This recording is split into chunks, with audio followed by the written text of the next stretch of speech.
What's up, guys? In this video, I'm going to talk about 11 mistakes that I made during my contest prep. I competed in the INBF Oklahoma City Classic. It was on August the 3rd, 2019. If you are somebody who is a physique competitor currently or is looking to be a physique competitor, this video is definitely for you. There's a saying that a smart man learns from his mistakes, but a wise man learns from someone else's mistakes. And that holds true in this video, okay? Now here's a paper of 11 mistakes that I wrote down. There were a lot more than that I put on Google Sheets, but these are the top 11 that I have chosen. All right, so let's get to it. Mistake number 1, not spending enough weeks to get ready. I spent 20 weeks getting ready for this contest, but in reality, I feel that I should have spent 25 to 28 weeks. Okay, mistake number 2. Weekly rate of loss being too aggressive, which ties into mistake number 1. I started out weighing 160 pounds in the morning, and by the beginning of the last week, I was weighing 137 pounds in the morning, which is 23 pounds lost in total. And if you divide that by 20, you're looking at 1.15 pound loss per week. And as a natural bodybuilder, I feel that that is too aggressive. In Clifff Wilson's book, which I really highly recommend, there's a link down below on where to get it on Amazon. I bought the Amazon Kindle. But in his book, he recommends that if you really want to keep muscle, to lose half a pound a week, which really can lead to an extremely long prep, okay? But I feel that I think that sounds about right, okay? All right, mistake number 3, not being ready weeks in advance. And here's the thing about this one, is that if you get ready 3, 4, 5 weeks in advance, you could possibly reduce cardio, you could possibly add calories back in, and there's a possibility that if you can just maintain what you have, if that's maybe a strategy you want to go, your body may look better and better because it's getting adapted to the current amount of calories and activity. I don't know if that's true or not, but I'd like to believe that it is. Okay, mistake number 4, weighing in with shorts on. There's 2 problems with this. Number 1, I have these 2 shorts.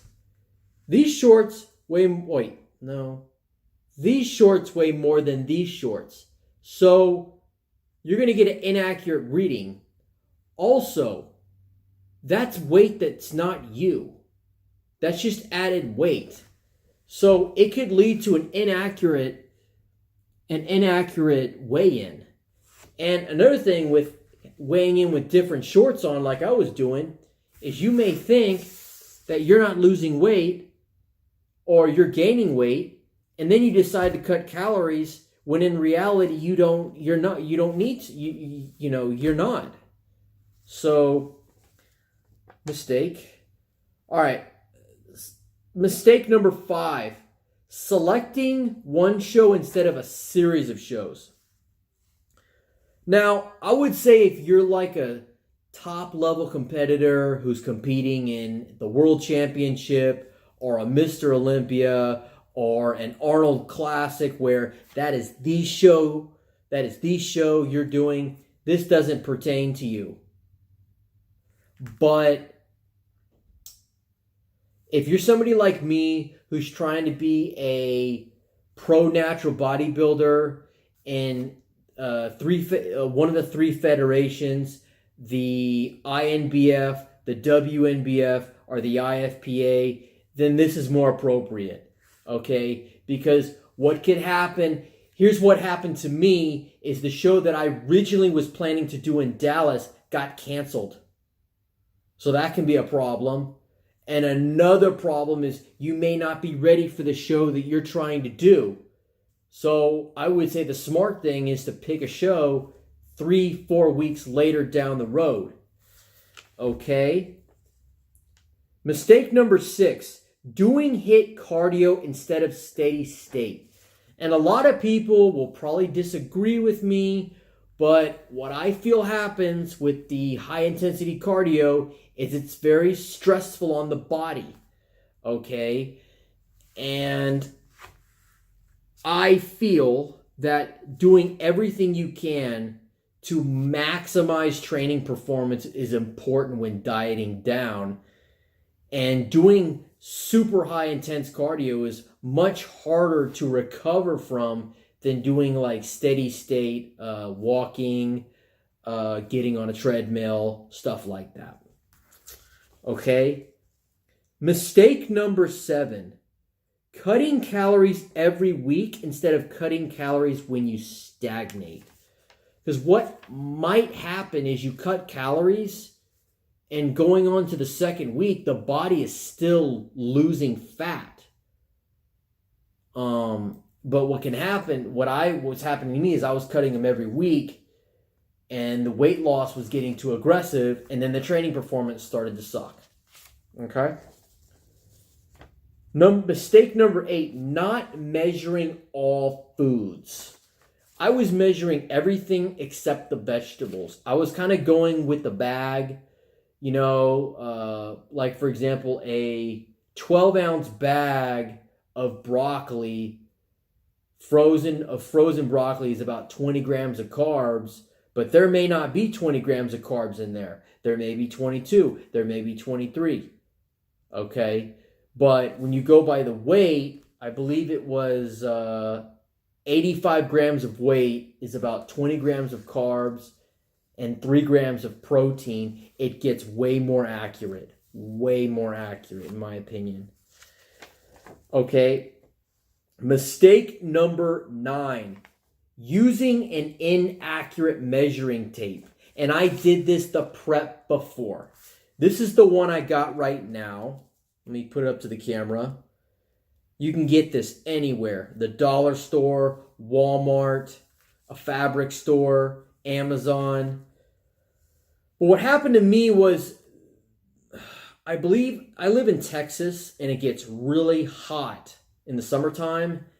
And I think by leaving that tape in there, day after day after day, the heat messed up the material. And I think it might have shrunk the material down. Like here, it's more flexible, but the heat made it like crusty. And it messed it up so much that like I used this one and I used the one I was using all the time.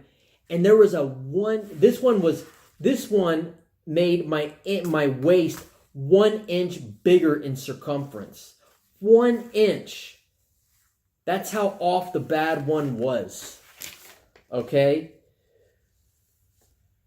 Mistake number 10, not sleeping enough. I was in the bed for 8 hours when I should have spent 9 to 10. Okay?